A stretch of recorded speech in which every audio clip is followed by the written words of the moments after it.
আমি বাংলাদেশের জুলাই জনতা এবং ছাত্র জনতার পক্ষ থেকে জুলাই সনদের বিষয়বস্তুতে ইনকিলাব মঞ্চের প্রস্তাবনা ঘোষণা করছি।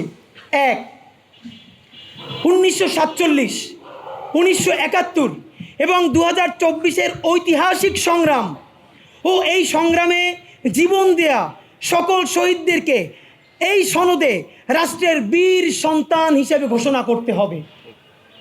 অনেকেই 24-এর 71-কে মুখোমুখি করতে চায়, এর চেয়ে বদমাইশি আর কিছু নাই। 47 আমাদের প্রথম আজাদি, পাকিস্তানের প্রতারণার কারণে রাষ্ট্র বানাতে পারি নাই। 71 আমাদের ঐতিহাসিক বিজয়, ভারত এবং আওয়ামী লীগের প্রতারণার কারণে রাষ্ট্র বানাতে পারি নাই। চূড়ান্ত বিজয় আমাদের 24-এ হয়েছে, আমরা এবার ইনশাল্লাহ রাষ্ট্র বানাবো। 2, যে সকল জুলাই যোদ্ধাদের স্থায়ীভাবে অঙ্গহানি ঘটেছে তাদেরকে স্থায়ী পুনর্বাসনের ব্যবস্থা করতে হবে।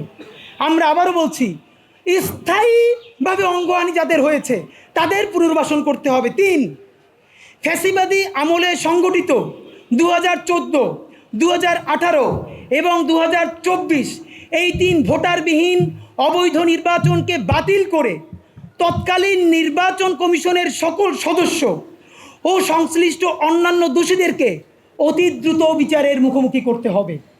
4, ফ্যাসিবাদী আমলের মন্ত্রী, এমপি ও দোষী আমলাসহ সকল রাষ্ট্রীয় কর্মকর্তা কর্মচারীদেরকে বিচারের আওতায় এনে তাদের অবৈধ পন্থায় উপার্জিত সকল সম্পদ জব্দ করে তা জুলাইয়ের শহীদ ও আহতদের কল্যাণে ব্যয় করতে হবে। 5, দেশের স্বাধীনতা, সার্বভৌমত্ব, অখণ্ডতা ও মর্যাদা রক্ষার প্রশ্নে ভারতীয় আধিপত্যবাদ সহ সকল আগ্রাসনের বিরুদ্ধে বাংলাদেশ প্রশ্নে ঐক্যবদ্ধ সকল রাজনৈতিক দল ও শক্তিসমূহকে দৃঢ় অবস্থান ঘোষণা করতে হবে।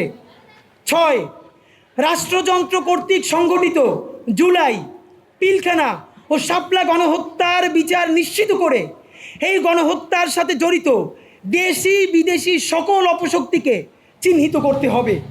7, রাষ্ট্র কাঠামোর এমন মৌলিক সংস্কার করতে হবে যাতে আমাদের সামাজিক সাংস্কৃতিক পরিস্থিতিতে আর কোনো দিন কোনো ফর্মে পতিত ফ্যাসিবাদ আর ফিরতে না পারে এবং ভবিষ্যতেও যেন কেউ আর স্বৈরতান্ত্রিক ক্ষমতা চর্চা করতে না পারে।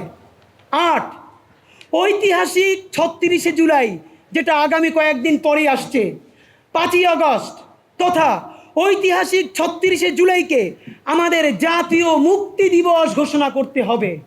আমাদের জাতীয় স্বাধীনতা দিবস আছে, বিজয় দিবস আছে, আমাদের মুক্তি ঘটে নাই। 36শে জুলাইকে আমাদের জাতীয় মুক্তি দিবস ঘোষণা করতে হবে। 9, এই সনদে ঐতিহাসিক জুলাই গণ অভ্যুত্থানের স্পিরিটের নিরিখে বৈষম্য বিরোধী ইনসাফ ভিত্তিক কল্যাণ রাষ্ট্র বিনির্মাণের সুস্পষ্ট রূপরেখা প্রণয়ন করতে হবে। 10, সংবিধান থেকে, যেটা বর্তমান সংবিধানে অ্যাক্টিভ আছে, সংবিধান থেকে জনবিরোধী ও জুলাই সনদের সাথে সাংঘর্ষিক সকল ধারা উপধারা বাতিল করে জুলাই সনদকে সংবিধানের তফসিলে অন্তর্ভুক্ত করতে হবে। 11, ঐতিহাসিক জুলাই গণ অভ্যুত্থানে অংশগ্রহণকারী সকল দল, মত এবং লিঙ্গের ন্যায্য শরিকানা নিশ্চিত করতে হবে, যেখানে বলা হবে আমরা বাংলাদেশের জনগণ এই ঐতিহাসিক গণ অভ্যুত্থান সম্পন্ন করেছি, আমরা বৈষম্য বিরোধী করেছি, আমরা এনসিপি করেছি, আমরা বিএনপি করেছি, আমরা জামাত করেছি, আপনাদের কাছে পায়ে ধরে মাপ চাই, এইখান থেকে বের হয়ে আসেন। অভ্যুত্থানের মালিকানা বাংলাদেশের 18 কোটি জনগণকে দিয়ে দেন। অভ্যুত্থানের ইশতেহারের প্রতি পাতায় পাতায় প্রতি ধারায় লেখা থাকবে আমরা বাংলাদেশের জনগণ, আমরা বাংলাদেশের জনগণ এই ঐতিহাসিক গণ অভ্যুত্থান সম্পন্ন করেছি। 12, এটা ছোট কিন্তু এটাই সবচেয়ে গুরুত্বপূর্ণ, বাংলাদেশের সংবিধানের বর্তমানে এমন ভাষা পিএইচডি কইরাও অনেকের অর্থ উদ্ধার করতে জান বের হয়ে যায়। এইটা জনগণের সংবিধান হয় নাই। আমেরিকার সংবিধান পড়েন, পাতলা ছোট, ট্যাক্সি ড্রাইভারও পড়তে পারে। সুতরাং যেই গণ অভ্যুত্থান রিক্সাওয়ালা করেছে, ভ্যানওয়ালা করেছে, সবজিওয়ালা করেছে, সেই অভ্যুত্থানের সনদ তাকেও পড়ে বুঝতে পারতে হবে।